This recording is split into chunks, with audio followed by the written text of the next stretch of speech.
Asociación de Docentes del Área de Ciencias de la Salud, con el auspicio del Colegio Médico Regional del Alto y de la Decanatura de la Área de Ciencias de la Salud.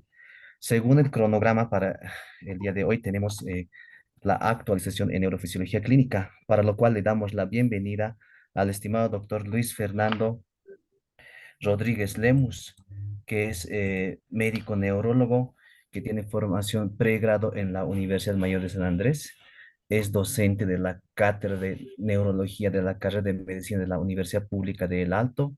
Tiene especialidad en neurología, sus cursos realizados en el Hospital de Clínicas de la ciudad de La Paz. Es médico neurólogo del Hospital Militar Central Cosmil y también es médico neurólogo de la Caja de Salud de la Banca Privada. El tema a exponer es lesiones de la vía piramidal y extrapiramidal. Por lo cual, doctor Rodríguez, bienvenido. La sala es suya. Por lo tanto, puede compartir la pantalla y iniciar con la charla. Muchas gracias. A ver,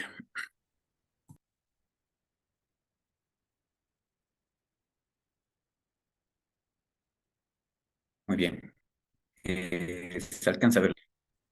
Sí, doctor. Perfecto. Bueno, primeramente agradecido por la invitación. Siempre es bueno poder compartir todo lo que uno sabe para aquellos que están más que todo en formación.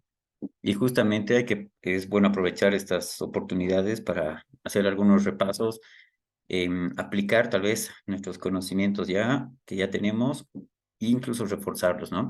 Entonces, yo creo que el objetivo de estas jornadas es justamente eso, fortalecer los conocimientos base que ya tenemos y, bueno, voy a tratar de dar una explicación lo más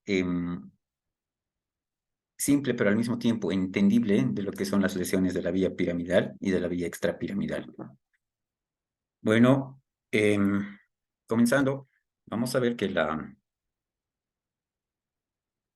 ahora sí, a manera de introducción, sabemos que todas las funciones motoras de nuestro cuerpo, las funciones motoras voluntarias, se van a producir gracias al funcionamiento integral de varios niveles motores y neuronales.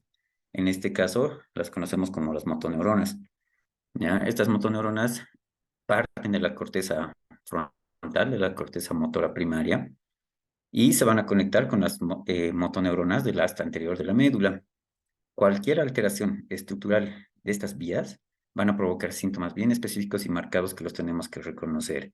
En cambio, por ejemplo, la vía extrapiramidal se encarga de regular y de afinar el movimiento que va a producir la vía piramidal. La vía piramidal produce movimientos bastante gruesos o groseros y en cambio la vía extrapiramidal los va a modular. ¿Ya? ¿Y en qué se diferencia de la vía extrapiramidal? A provocar alteraciones justamente del control de los movimientos, la regulación y la modulación.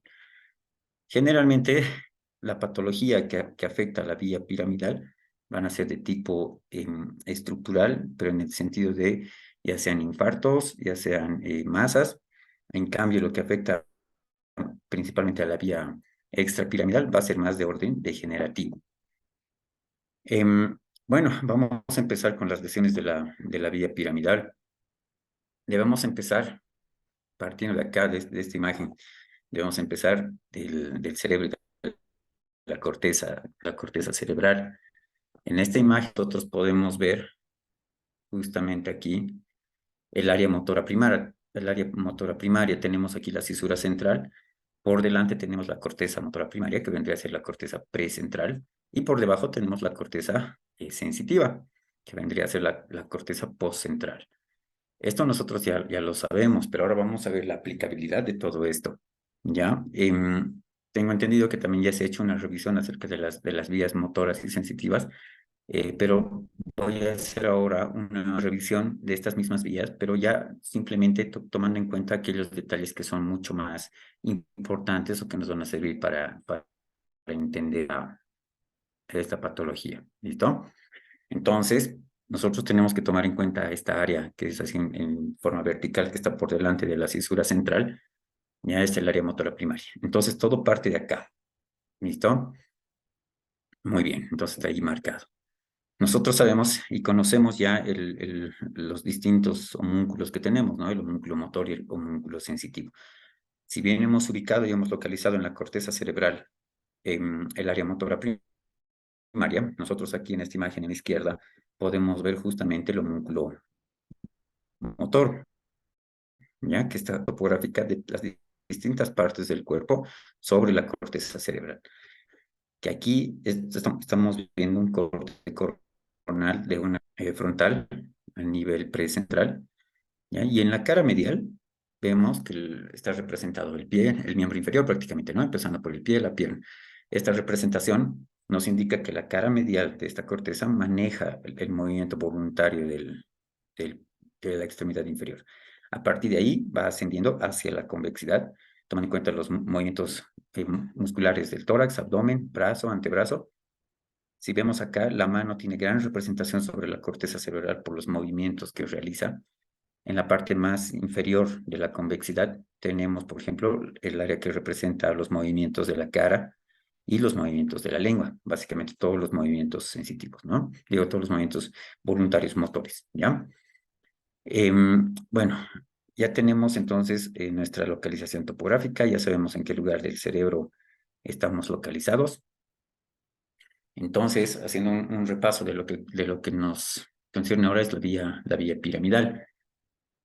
Simplemente cosas puntuales que nos van a servir en este punto es, por ejemplo, aquí ya tenemos en un esquema donde dice, si se alcanza a ver, el miembro inferior, tenemos el miembro superior y tenemos el rostro. Todas las neuronas que forman la vía piramidal parten acá, inician en la corteza motora, ¿ya? Entonces, en este lugar, en la corteza, se encuentran los cuerpos neuronales y el axón, que va a estar cubierto de mielina, es lo que prácticamente va a recorrer todo este trayecto. Entonces, la vía piramidal son axones de las neuronas que van a nacer en esta corteza, en esta corteza motora. Estos axones son bastante largos porque van a recorrer un trayecto que va desde la corteza cerebral y que va a llegar hasta la médula espinal, ¿ya? Atravesando diferentes porciones. ¿Listo? Nosotros conocemos este esquema, lo hemos visto varias veces en nuestros libros de neuroanatomía, lo hemos repasado, hasta en un momento tal vez ha sido una pesadilla para algunos, pero vamos a tratar de ser lo más sintético posible. Entonces, nosotros vamos a seguir, por ejemplo, estas líneas. Acá, a la derecha, he colocado una imagen donde tenemos una representación más tridimensional, digamos, de esta vía. Si bien este esquema nosotros lo conocemos bastante bien, pero aquí a la derecha podemos ver una representación un poco más práctica, tal vez, ¿ya? Entonces, bueno, partimos con las neuronas, nuestros axones, de las neuronas de la corteza, van a recorrer toda la sustancia blanca, van a formar prácticamente la sustancia blanca, van a atravesar por una estructura bastante angosta que es la cápsula interna, ¿ya? E ingresan al tronco encefálico, ¿listo? Ingresan al tronco encefálico. En el tronco encefálico, ¿qué ocurre con todas estas neuronas que están confluyendo en la cápsula interna? La primera estructura con la que nos vamos a encontrar va a ser el mesencéfalo, que va a atravesar justamente por el tercio medio de los pedúnculos cerebrales, ¿ya? Posteriormente llegamos al puente, donde se va a entremezclar con otras fibras que son transversales, donde se va a desordenar, ¿ya? Y esto es para formar justamente las vías motoras que van hacia los pedúnculos cerebelosos. Una vez que atraviesan la parte basal de la protuberancia, llegan al bulbo. En el bulbo van a atravesar igual por la parte anterior, lo que se conocen como las pirámides. En las pirámides se confluyen igual, vuelven a unirse todas estas fibras motoras y en la parte inferior del bulbo se conoce la decusación de las pirámides. ¿Qué significa esto? Que estas fibras que están bajando, estas vías, estos axones, van a pasar al lado contralateral. De esta manera ingresan a la médula y en la médula tenemos una disposición contraria a lo que hay en el cerebro. La sustancia gris que se encuentra al medio y la sustancia blanca que está alrededor. Entonces, estos axones que están obviamente cubiertos de mielina van a descender por la sustancia blanca, ¿ya? Específicamente por los cordones anterior y lateral. En este punto, ¿qué va a suceder? En diferentes niveles de la médula espinal, los axones van a ingresar a la sustancia gris, ¿ya? Es decir, a las astas, en este caso las astas anteriores. Hasta aquí, hasta su ingreso a las astas anteriores, se conoce como motoneurona superior. Es decir, que la motoneurona superior parte desde la corteza, atraviesa todo este trayecto, se cruza y se pasa al lado opuesto y llega hasta la médula. ¿Ya? Esa es la motoneurona superior. La motoneurona inferior parte de este punto. Como esto es sustancia gris, la sustancia gris está conformada igual por cuerpos de neuronas. Entonces, ¿aquí qué vamos a encontrar? Vamos a encontrar cuerpos de neuronas que van a hacer sinapsis con este axón que está llegando. Y a partir de este punto, estos axones nuevos de aquí de la sustancia gris van a partir y van a salir por las diferentes raíces nerviosas. ¿Ya? Entonces, estas constituyen la motoneurona inferior. La motoneurona inferior va a partir desde el asta anterior de la médula, que es donde está su cuerpo, y sale por la raíz anterior, ¿ya? Formando los diferentes nervios, y estos nervios obviamente, o bueno, raíces nerviosas van a ir a formar después plexos, y estos plexos van a dar origen a los diferentes nervios en los dos niveles más importantes, ¿no? Que tenemos. Entonces, en este lado, en la imagen de la derecha, podemos ver, ¿no? De manera más representativa o esquemática cómo descienden estos axones por los pedúnculos cerebrales del mesencéfalo, luego se entremezclan con estas fibras que son transversales, atraviesan el puente y nuevamente se unen para confluir en las pirámides. Una vez que llegan al bulbo, pasan al lodo contralateral y descienden por la médula espinal, ¿ya? Entonces, hasta aquí tenemos la representación prácticamente de la vía piramidal, pero de la primera motoneurona, ¿no? La motoneurona superior, ¿ya?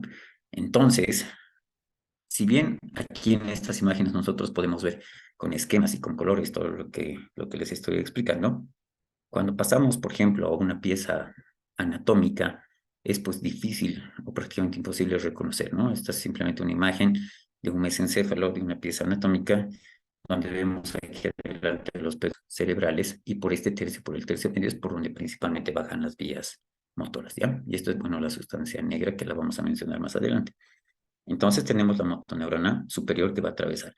Estas imágenes a muchos de ustedes seguramente les va a traer recuerdos que son a veces desagradables, tal vez por el hecho de tener que memorizar cada uno de estos núcleos, cada una de estas figuras y estas imágenes, ya porque en neuroanatomía ustedes saben que estudiamos esto por cortes. Entonces, aquí tenemos la representación, ¿no? En estos cortes, por ejemplo, si estamos aquí en mesencéfalo, está aquí marcado, ¿no? Estas fibras que descienden desde la corteza hasta la médula se conocen como fibras córtico-espinales. Su mismo nombre lo dice, ¿no? Que van desde la corteza a la médula espinal. Entonces, donde veamos fibras córtico-espinales en estos gráficos, ya sabemos que estamos hablando de la vía piramidal o de la motoneurona superior, ¿ya? Entonces, tenemos acá en el mesencéfalo, en los pedúnculos. Si nos vamos a puente, las tenemos acá, a las fibras córtico-pontinas y las córtico-espinales que están aquí en rojas. Si nos vamos al bulbo, estamos en la parte anterior, tenemos a las pirámides, donde también se encuentran las vías córtico-espinales, ¿ya? Esto en azul son las vías sensitivas, que bueno, es objeto de otro tema. Esa es la motoneurona superior. Una vez, y nuevamente lo recalco, una vez que estos axones llegan por la sustancia blanca y entran al asta anterior, se van a conectar con la segunda neurona, ¿no? La motoneurona inferior. Esta motoneurona va a partir de aquí, desde el asta anterior, va a salir por la raíz motora o la raíz ventral y se va a dirigir hacia los diferentes órganos, y hacia los músculos principalmente, como se ve aquí en este esquema, ¿no? Desde el asta anterior sale por la raíz anterior y se va directamente a los músculos, ¿ya? Entonces, esta es mucho más sencillo, ¿no? El esquema de la vía de la motoneurona inferior. Entonces, cualquiera de estas dos vías que se lesionen tienen síntomas diferentes, ¿ya? ¿Qué puede lesionar entonces a las motoneurona superior? Es decir, tipo de lesiones podemos encontrar en el cerebro, en el tronco encefálico, incluso hasta el asta anterior de la médula. Cualquier daño en el cerebro o en la médula espinal causado por una anomalía en el suministro de sangre, por ejemplo. Es decir, pueden ser infartos, pueden ser hemorragias. Cualquier daño en el cerebro o la médula espinal causado por una masa que esté creciendo, que va a comprimir todas estas vías, estas fibras, ¿ya? o cualquier daño en el cerebro o la médula espinal causado por un proceso inflamatorio, ya sea por una infección, ya sea por el mismo tumor, ya sea por edema cerebral, pueden provocar lesiones y compresiones de la vía piramidal en cualquier punto. El principal mecanismo de daño que nosotros vemos, principalmente en nuestros pacientes de la vía piramidal, se va a dividir en isquemia, que va a ser por la falta de flujo sanguíneo y de oxígeno, y la hemorragia, que es la liberación de sangre en el parénquima cerebral y que va a comprimir a estas fibras nerviosas, ¿ya? Entonces tenemos acá, por ejemplo, esta de manera igual más representativa, empezando por la imagen de la derecha, tenemos acá el mismo corte que les he mostrado del homúnculo motor, ¿ya? Si hubiera una obstrucción del flujo sanguíneo cerebral, en este caso, hablando de la carótida interna, se obstruye el paso de sangre, como vemos en esto, ya sean por placas ateromatosas o por trombos. Entonces, el flujo de sangre se va a detener, se va a interrumpir en todo este territorio. Entonces, se va a afectar prácticamente toda la corteza y la vía piramidal, ¿ya? Entonces, vamos a encontrar lesión, si nos basamos en el homúnculo, lesión desde el pie hasta la cara, ¿ya? Prácticamente estaría tomando toda la corteza. En los diferentes mecanismos de lesión, como vemos aquí en estas otras imágenes, podemos encontrar, ¿no?, una obstrucción de flujo en un gran vaso, entonces todos los vasos pequeños a partir de este punto se van a quedar obstruidos, generando una área bastante grande de lesión. Si es una lesión algo más pequeña o por un pequeño émbolo en alguna de las pequeñas ramas que hay, la lesión obviamente va a ser menor, simplemente en los vasos que van a ser más distales, los más pequeños. Y existen otro tipo de lesiones que son por pequeños coágulos o émbolos que viajan y generan lesiones distales porque afectan simplemente los vasos más pequeñitos. Entonces van a lesionar diferentes áreas. Por lo tanto, dependiendo de la magnitud de la lesión que tengamos, vamos a tener una afectación de la vía piramidal. En este caso, si digamos tenemos una lesión de toda esta parte de la convexidad, y si nosotros recordamos y plasmamos la imagen del homúnculo que les he mostrado, entonces en esta persona esta imagen estaría más afectada la parte de la mano, es decir, miembro superior, y la cara, ¿no? Y también parte de la lengua que se veía representada acá. Si vemos en este punto, igual es una imagen muy similar, pero estaría afectado más que todo las vías, ¿no? La sustancia blanca, ¿ya? Y estaría más afectándose igual la parte tanto del lenguaje, es decir, la lengua, y parte de la cara. Pero si vemos imágenes así pequeñas, en parches y diseminadas, podemos tener aquí afectación simplemente de miembro superior o puede estar incluso alojado solamente para miembro inferior. Entonces, dependiendo de la afectación, también vamos a tener los síntomas que vamos a tener.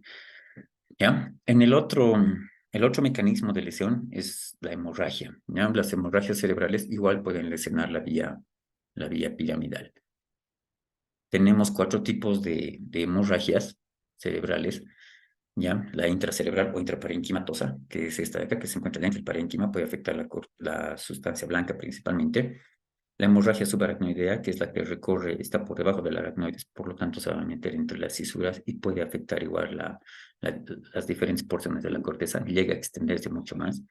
Tenemos la hemorragia subdural, que son generalmente laminares y por efecto de compresión lesionan todo lo que se encuentra en su vecindad, y las epidurales que están por fuera de la dura madre, que igualmente por mecanismos de compresión, dependiendo de dónde se localicen en la corteza o motora, van a generar también síntomas. Aquí están los diferentes puntos en los que podemos encontrar hemorragias, los más comunes, ¿ya? En los núcleos de la base, que los vamos a explicar cuando hablemos de vía extrapiramidal, la corteza cerebral y parte del tronco encefálico, ¿ya? Por este punto es por donde van a bajar las vías motoras, ¿no? Por la protuberancia, entonces también puede haber lesiones o hemorragias a ese nivel, ¿ya? El otro mecanismo van a ser las lesiones ocupantes. Aquí tenemos de manera esquemática, una resonancia magnética, con unas lesiones ocupativas, ¿ya? Donde vemos aquí esta imagen, una imagen de gran volumen, que está generando un efecto de masa, es decir, que está comprimiendo a todas las estructuras aquí vecinas. No vemos, por ejemplo, el ventrículo lateral de este lado, y hacia afuera se está comprimiendo igual toda la corteza, ¿no? Por el mismo edema, se está provocando diferentes lesiones. Estas lesiones ocupantes pueden estar a cualquier nivel, pueden estar más arriba, cerca de la corteza motora, pueden estar justamente en la cápsula interna, que está en la parte más baja del cerebro, ¿ya? Entonces pueden haber lesiones ocupativas de diferente tipo y diferente tamaño que van a afectar la corteza cerebral.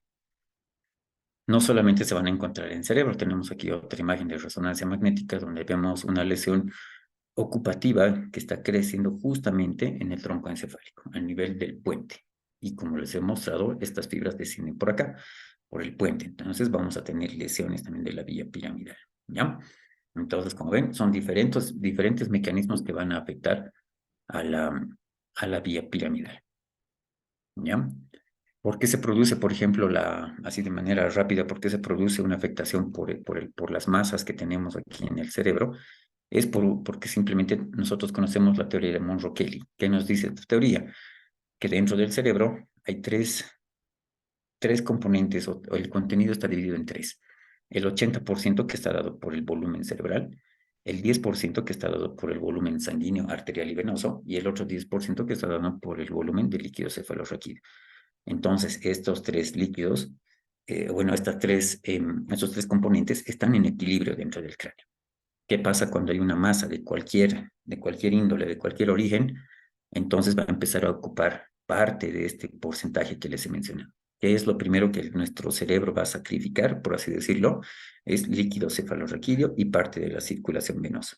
Lo que significa que va a haber menos sangre venosa y menos líquido cefalorraquídeo para compensar, sin que este cerebro sufra, ¿ya? Entonces, la sangre arterial se mantiene. ¿Qué pasa si esta masa es mucho más grande? Entonces ya se empieza a vencer todos estos mecanismos de compensación. Por lo tanto, estas masas generan compresión en todas las estructuras vecinas y generan lesiones a diferentes niveles, ¿no? Y en este caso pueden generar lesión de la vía piramidal. Entonces, ¿cómo se manifiestan? ¿Cuáles serían las manifestaciones clínicas de la vía piramidal? En este caso, si es una vía motora, bueno, pues vamos a tener entonces un déficit motor localizado en diferentes puntos, ¿ya? La lesión de las motoneuronas superiores nos van a generar déficit motor. En este momento tenemos que ver algunos términos que van a ser importantes para nosotros, ¿ya? Para poder uniformar también nuestro lenguaje. El primero va a ser la paresia, que significa paresia, que es la debilidad de distinta intensidad. Puede ser una paresia leve o una paresia moderada o una paresia severa, ¿ya? Que es plegia, es la parálisis total o compleja.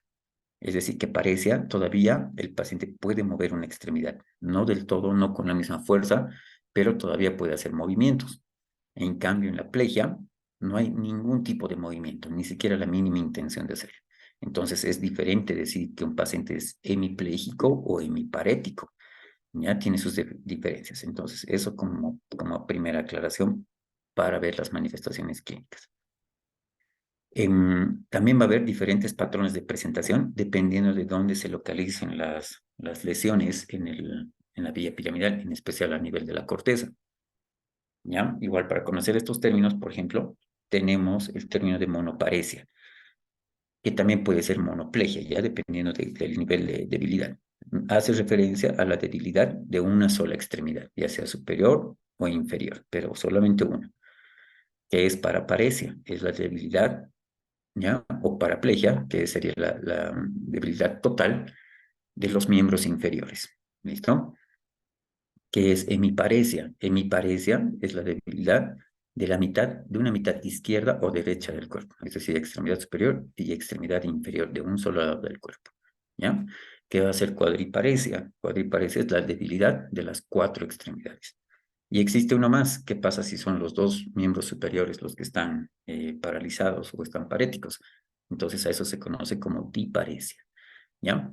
Entonces, dependiendo si es paresia o es plegia, ya los vamos a poder categorizar con esta terminología que estamos ahora reforzando, ¿ya? Antes de ver las manifestaciones, entonces las manifestaciones clínicas prácticamente de la vía piramidal va a ser la debilidad, ¿no? Debilidad muscular, disminución de la fuerza muscular, ya sea en una extremidad, en dos extremidades inferiores, en la mitad del cuerpo, en las cuatro extremidades. Como es una zona motora, entonces, dependiendo del sitio de localización de la lesión, vamos a tener este tipo de presentaciones. Ahora, vamos a ver las lesiones de la motoneurona inferior, es decir, de la neurona que parte desde el asta anterior de la médula hacia los nervios periféricos. ¿Qué cosas pueden lesionar a este nivel las neuronas? cualquier daño, ya sea en la médula espinal o el nervio periférico, causado por una anomalía en el suministro de sangre. Igual hay infartos a nivel de la médula, igual tenemos lesiones vasculares a nivel periférico en las extremidades, ¿ya? Cualquier daño en la médula o el nervio periférico causado por una masa creciente o protrusiones en diferentes niveles, ¿ya? Cualquier daño en la médula espinal o el nervio periférico producido por un proceso inflamatorio, puede ser infeccioso, metabólico, y cualquier daño en la médula espinal o el nervio periférico causado por un proceso degenerativo, ya sea por la edad o por alguna secuela que tengamos. Entonces, si vemos aquí los mecanismos de lesión, algunos, por ejemplo, aquí tenemos las compresiones, aquí ya estamos viendo, igual, ¿no? Un corte transversal, vemos la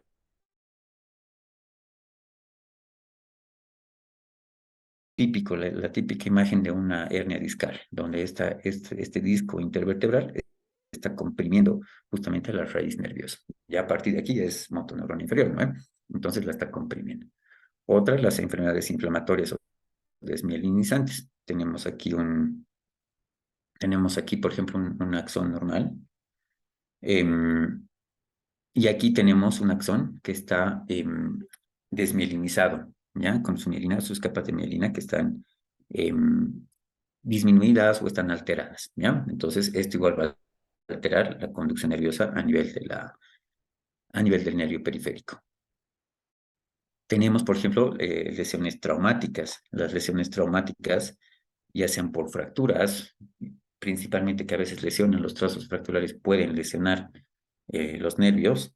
Entonces, por ejemplo, tenemos aquí una mano caída, por ejemplo, por una lesión del nervio radial, secundario a una fractura, ¿ya? Entonces, son los diferentes mecanismos que pueden lesionar la vía o la motoneurona inferior. Vámonos a las maniobras esta vez a nivel comparativo, ¿ya?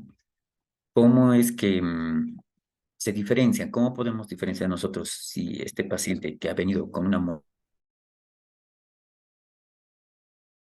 si es una lesión de motoneurona superior o una lesión de motoneurona inferior?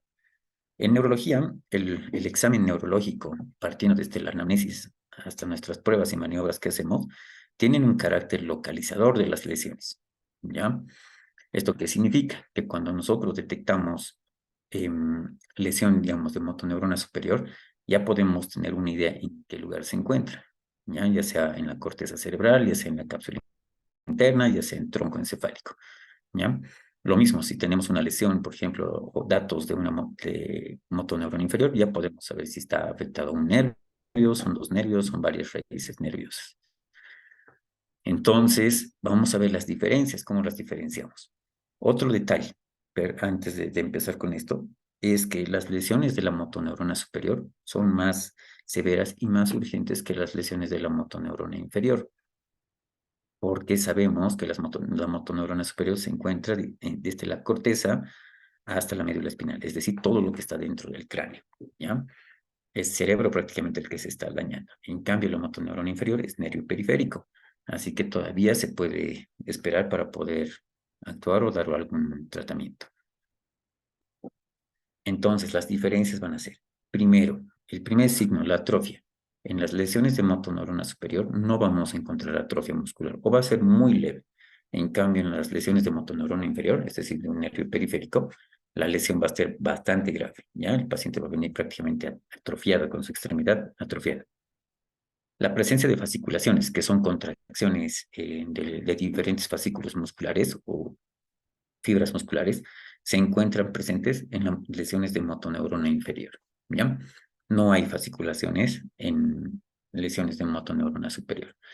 El tono muscular, que es la respuesta, que es la tensión permanente de los músculos. En la motoneurona superior, estos músculos tienden a ponerse bastante duros, ¿ya? Esto se conoce como espasticidad. Los músculos están duros, en cambio en la motoneurona inferior, el tono está bastante disminuido, son extremidades débiles, bastante flácidas.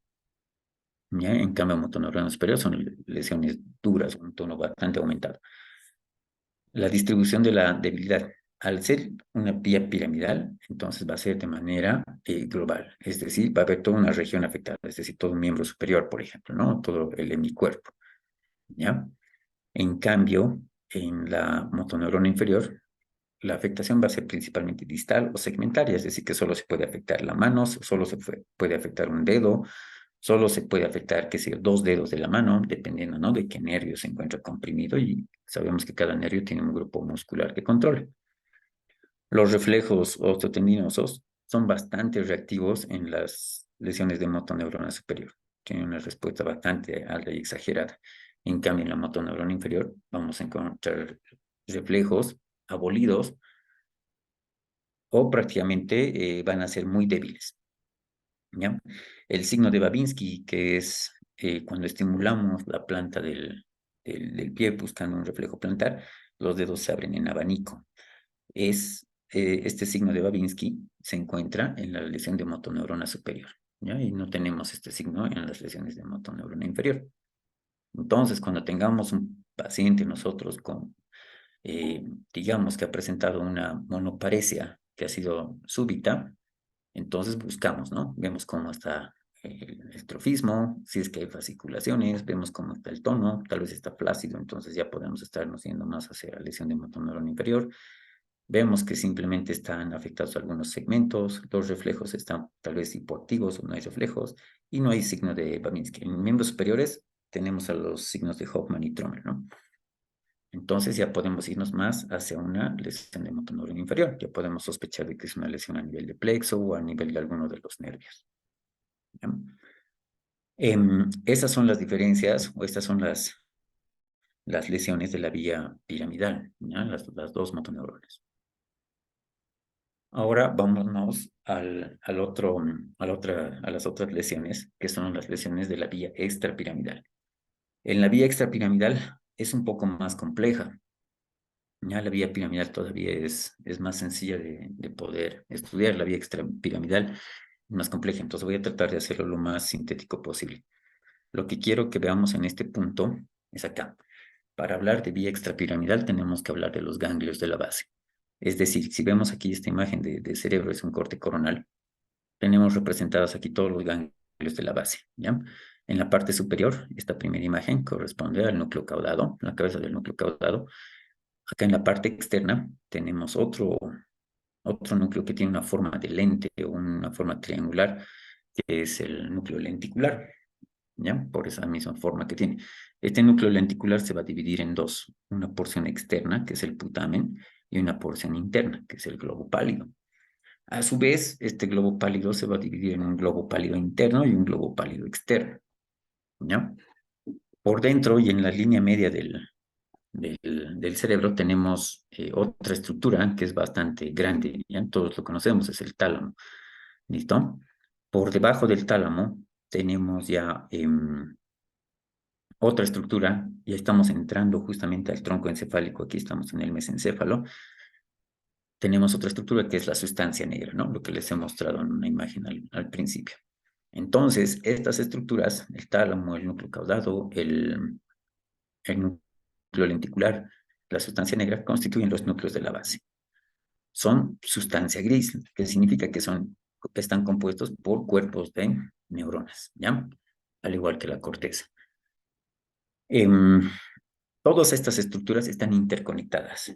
Entonces, ¿cómo se conectan? A través de axones, de vías nerviosas cortas, que al mismo tiempo van a liberar neurotransmisores que van a regular los movimientos del cuerpo. Si bien la vía piramidal va a hacer movimientos gruesos, acá van a hacer movimientos mucho más finos. Aquí tenemos un corte que igual es bastante conocido por todos nosotros, donde vemos, ¿no?, los núcleos de la base. Aquí se ve mucho más representado, ¿ya? El núcleo caudado, tenemos el núcleo lenticular, es en forma de triángulo, la parte externa que corresponde al putamen, toda esta parte interna que es el globo pálido, y como les he mencionado, se divide en un globo pálido interno y un globo pálido externo, y aquí cerca de la línea media y el más grande, el tálamo, ¿ya? Entonces, y un detalle más, el núcleo caudado y el globo que es el putamen, ambos se conocen como núcleo estriado. Ya vamos a escuchar ese término más adelante varias veces. Los ganglios de la base cumplen diferentes funciones, no simplemente son motores, ¿ya? Se encargan, por ejemplo, de la planeación y la modulación de los movimientos, tienen funciones dentro de la memoria, de los movimientos oculares, los procesos de recompensa, de motivación, es decir, que actúan tanto a nivel emocional, a nivel mental y a nivel motor. Pero lo que nos va a interesar ahorita a nosotros es ver las alteraciones a nivel de los movimientos. Nosotros sabemos que para realizar un movimiento normal, todo parte de la corteza cerebral, ¿no? Que modula nuestra actividad motora. ¿Ya? Los músculos esqueléticos se mueven por el sistema piramidal. ¿Ya? Lo mismo que estos van a ir hacia los núcleos de los diferentes pares craneales y de ahí, o se pueden ir hacia la médula espinal. Eso es lo que ya hemos repasado. Pero estos requieren una modulación o refinamiento. Si solo funcionara la vía piramidal, nosotros no podríamos ni siquiera introducir una llave a la puerta, ¿ya? Porque es un movimiento fino. Si fuera solamente la vía piramidal la que estaría funcionando, nuestros movimientos serían bastante groseros o torpes. Entonces necesitamos de los ganglios de la base para regular estos movimientos y hacerlos más finos, ¿ya? Es decir, la vía extrapiramidal. ¿Cómo se conectan? Se conectan a través de diferentes neurotransmisores. ¿Ya? Si partimos del núcleo estriado que les he mencionado, es decir, núcleo caudado y putamen, estos van a recibir estímulos glutamatérgicos. ¿Qué significa esto? Que van a recibir estímulos excitadores desde la corteza. Entonces los vamos a representar así en color azul. ¿Ya? De la corteza se van hacia el núcleo caudado y hacia el putamen. Estos dos núcleos, el núcleo caudado y el putamen, van a liberar neurotransmisores inhibidores. El principal en el cerebro es el GABA, ¿no? Es un neurotransmisor. Y estos se van a proyectar hacia el globo pálido, ¿ya? Es decir, desde el núcleo caudado y el putamen van a liberar GABA, un inhibidor, hacia la sustancia negra y hacia el globo pálido, es decir, aquí, ¿no? Desde el putamen al globo pálido, ¿ya? Entonces, reciben estimulación de la corteza y estos lo que hacen es mandar una orden de apagado a estas sustancias, ¿ya? Al globo pálido y a la sustancia negra. ¿Ya? Entonces, vamos a decir que el glutamato es activador o es encendedor y el GABA es el que apaga, ¿ya? Las funciones. ¿Cómo funciona el globo pálido? Es decir, esta estructura interna de aquí, ¿ya? Tiene proyecciones, o bueno, va a recibir las proyecciones GABAérgicas, es decir, proyecciones inhibitorias del núcleo estriado, del cuerpo estriado. Se divide en uno externo y un globo pálido interno, ¿ya? Y lo que van a hacer estas fibras van a ser parte de las vías indirectas y directas del cerebro, ¿ya? De la vía extrapiramidal. El globo pálido interno forma parte de la vía indirecta y el globo pálido externo forma parte de la vía directa. Enseguida vamos a ver a qué se refiere esto, ¿ya? Y sus eferencias van a irse directamente hacia el tálamo. El globo pálido se conecta entonces directamente con el tálamo. La sustancia negra, la función de la sustancia negra es bastante importante, ¿ya? Se encuentra en el mesencéfalo, va a tener dos porciones, la pars compacta y la pars reticularis.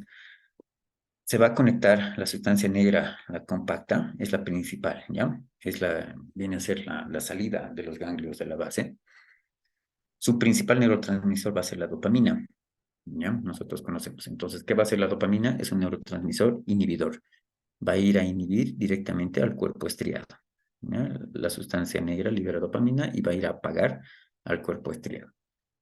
Eso de manera así, por separado y de manera más simple. Aquí está la sustancia negra, lo que les he mostrado, ¿no? Tenemos un mesencéfalo y la sustancia negra. Ahora, ¿cómo se van a interconectar? Entonces, vamos a ver las conexiones. La corteza cerebral va a mandar sus neuronas a través de las neuronas estriadas. Es decir, si son neuronas estriadas, significa que están yendo de la corteza al cuerpo estriado. Se van a conectar por el glutamato, ¿no? La sustancia negra se va a conectar a través del neoestriado por la dopamina, ¿ya? Que es un neurotransmisor inhibidor. ¿Listo? El tálamo se va a conectar con los ganglios de la base, o sea, con todos los demás, a través del glutamato, ¿ya? Que sabemos, es estimulante. Entonces va a ser responsable de todos los efectos excitadores de la corteza cerebral y el tronco encefálico. Ahí viene la importancia del tálamo. ¿Cómo se conectan? Les he mencionado que hay dos vías, ¿no? Hay la vía directa y la vía indirecta. Vamos a tratar de hacerlo un poquito más simple, ¿ya? El objetivo de la vía directa es iniciar movimientos, ¿ya? Entonces, empieza en el núcleo o en el cuerpo estriado, es decir, aquí, ¿no? En el núcleo caudado y el putamen. ¿Qué hacen estos? Liberan GABA, ¿no? Un neurotransmisor inhibidor. ¿Hacia dónde se van a ir? Hacia el glóbulo pálido interno y hacia la sustancia negra, como vemos en esta imagen, ¿no? Pueden cruzar incluso la línea media. Aquí está el cuerpo estriado y se van hacia la sustancia negra y se van al globo pálido interno. ¿Qué hacen estos? A su vez, el globo pálido interno y la sustancia negra. Liberan GABA y liberan dopamina, como les he mencionado al principio. Entonces aquí están, ¿no? Van a liberar GABA desde el globo pálido interno y van a liberar dopamina desde la sustancia negra, ¿no? ¿Hacia dónde se van a ir estos? Se van a conectar directamente al tálamo. Van a ir a apagar el tálamo. Le van a enviar esta señal inhibidora al tálamo, ¿ya? ¿Qué hace el tálamo? Va a liberar glutamato. Al recibir esta señal inhibitoria GABA y dopamina, libera glutamato. ¿Para qué libera glutamato? Para activar la corteza cerebral y la corteza motora. Entonces, va a ir a regular las funciones de la corteza motora, ¿ya? En resumen, si esta vía directa está encendida, es decir, está funcionando de manera normal, el globo pálido interno va a estar apagado, por lo tanto, el tálamo se va a encontrar encendido y esto va a encender a la corteza cerebral, ¿ya? Esa es la vía directa. La vía indirecta es muy similar, solamente que da una pequeña vuelta aquí, ¿ya? Igual, del núcleo estriado va a liberar su neurotransmisor inhibidor del GABA, se va al globo pálido externo, del globo pálido externo, lo que va a hacer es liberar glutamato hacia la sustancia negra va a liberar dopamina, junto con el globo pálido interno, liberan dopamina, estos van al tálamo y del tálamo se enciende la corteza cerebral, ¿ya? O sea, simplemente dan una vuelta por el globo pálido externo, ¿listo? Entonces, estas funciones, dentro de todos estos neurotransmisores que les he mencionado, la dopamina es uno de los más importantes, porque va a activar la vía directa y va a apagar la vía indirecta para que la corteza motora se mantenga encendida, ¿ya? Este es un mecanismo de lesión ya de la vía, hablando de la vía piramidal. Una de las principales enfermedades de la vía extrapiramidal es la enfermedad de Parkinson, ¿ya? Porque se dañan las células a nivel de la sustancia negra por diferentes mecanismos moleculares, ya sean genéticos, ya sea exposición a ambientes, por ejemplo, mutaciones genéticas, exposición a toxinas ambientales, ¿ya? Entonces dañan el funcionamiento de las neuronas que se encuentran en la sustancia negra, provocan muerte celular, por lo tanto disminuye la cantidad de dopamina. Al no haber dopamina, no hay quien regule las funciones de esas funciones que les he mencionado de ambas vías, por lo tanto la corteza cerebral no se va a poder regular en sus movimientos ni afinar, ¿ya? Entonces va a haber un déficit de dopamina, se alteran las funciones y las conexiones que les he mostrado acá. Este es un esquema igual que es bastante resumido de lo que les he mencionado, ¿ya? Esta es la vía normal, cómo está funcionando todo. Y aquí está, por ejemplo, en la enfermedad de Parkinson. Si se apaga la sustancia negra, entonces ya no va a liberar la dopamina. Al no liberar dopamina, todos estos mecanismos se van a invertir, por lo tanto, nos va a generar bradicinesia, es decir, la corteza motora va a funcionar bastante lento en sus movimientos. Si se afecta, por ejemplo, la vía directa, igual, no se va a liberar la dopamina, por lo tanto no va a haber quien controle los movimientos voluntarios de la corteza y va a haber uno de los síntomas principales de las lesiones de la vía extrapiramidal, que es el temblor. ¿Ya? Entonces aquí vemos, ¿no? Una sustancia negra normal en el mesencéfalo y una sustancia negra ya degenerada, ¿no? Prácticamente casi no se nota. Entonces, ¿cuáles van a ser las manifestaciones clínicas de las lesiones de la vía extrapiramidal? Si nos basamos en los síntomas motores, por esas alteraciones de conexiones y neurotransmisores, va a haber bradicinesia, va a haber cialorrea, inestabilidad postural, va a haber temblores por la falta de regulación, va a haber rigidez muscular, flacidez, va a haber dificultad para la marcha por la misma rigidez y congelación de los movimientos. Y como les he mencionado, no solamente controla la parte motora, ¿no? Va a haber otro tipo de alteraciones también a nivel emocional, mental, digestivo, ¿ya? ¿Cuáles son las manifestaciones principales de la lesión de de la vía extrapiramidal? Y esto ya para ir terminando. Tenemos los 4 signos cardinales, por ejemplo, la bradicinesia, el temblor de reposo, la rigidez y la inestabilidad postural. La bradicinesia, que hace referencia a los movimientos lentos, ¿ya? Que puede llegar a ser asinesia, es decir, ausencia total de movimientos. La rigidez, que lo vamos a ver aquí con el signo de Froment. A ver,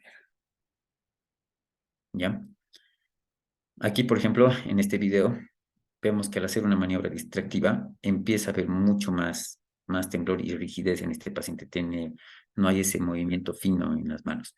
Si lo distraemos del otro lado, el movimiento igual es bastante tosco y bastante grueso en este lado, ¿ya? En el lado afectado, ¿ya? Entonces, esos son datos de rigidez, por ejemplo, ¿ya? Eso nos sirve para ver incluso el signo de la rueda dentada. El temblor es otro de los síntomas que lo vamos a ver en esto, por ejemplo. Aquí vemos Cuando trata, por ejemplo, a esta paciente de hacer algún movimiento o de abolir sus movimientos en reposo, al no haber estos neurotransmisores, entonces estos movimientos no se van a poder controlar. Entonces va a haber un temblor que va a ser permanente y en reposo esa corteza cerebral no está apagada, se mantiene encendida constantemente. ¿Ya? Otra de las alteraciones van a ser las alteraciones de la marcha, que al haber rigidez y al haber congelamiento y no haber control de estas sustancias, entonces vamos a tener una marcha bastante lenta, bastante rígida, dura, a pasos cortos, ¿ya? Y esto es parte de la enfermedad de Parkinson. Y bueno, para acabar, otros de los síndromes que hay en las lesiones de la vía extrapiramidal son las coreas, las atetosis y el hemibalismo, ¿ya? La corea, que son movimientos no estereotipados, que no siguen un objetivo y que son bastante irregulares, como vamos a ver en este video, ¿ya? Son de baja amplitud, pero son bastante irregulares. Aquí está con los ojos cerrados. Estos movimientos que está haciendo son involuntarios prácticamente, ¿ya? Tendría que estar como el lado sano, pero como sus núcleos de la base no están pudiendo controlar sus movimientos o el estado de reposo, entonces se mantienen con movimientos permanentes, involuntarios todo el tiempo, ¿ya? Eso es una corea. Por otro lado, tenemos las atetosis, que son movimientos involuntarios más finos que generalmente se acompañan de corea, ¿ya? Entonces, los conocemos como coreoatetosis, ¿ya? Aquí vemos, por ejemplo, igual, esos movimientos involuntarios que son mucho más finos, no son tan exacerbados como aquí en el anterior video que hemos visto. Van a ser más finos, más lentos, pero son involuntarios, igual no siguen un objetivo, ¿ya? Esas son las atetosis.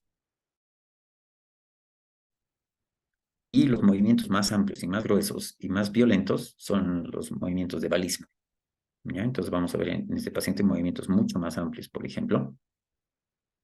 Estos son movimientos involuntarios, más amplios, prácticamente mueven toda la extremidad, pueden a veces llegar a golpear de manera involuntaria, se mueve todo el hemicuerpo, ¿ya? Esos son movimientos de balismo. Todo esto es por lesiones a nivel de la vía extrapiramidal, a nivel de los ganglios de la base. ¿Listo? Entonces, las diferencias son bastante marcadas, ¿no? De las lesiones de la vía piramidal y la extrapiramidal. Muy bien, ya para concluir, en conclusiones podemos ver que es importante la comprensión tanto de la neuroanatomía y la neurofisiología para poder dar un diagnóstico preciso, ¿no? De qué lesión estamos enfrentando. Recordemos que la vía piramidal es fundamental para el movimiento, la vía extrapiramidal es fundamental para la regulación de estos movimientos. Cada sistema afectado va a tener su propia sintomatología y la clínica siempre va a corresponder a la lesión, a la localización anatómica. Muy bien, eso sería entonces todo sobre las lesiones de vía piramidal y extrapiramidal. Muchas gracias. Bueno, muchísimas gracias, doctor Luis Fernando Rodríguez, por esa brillante exposición.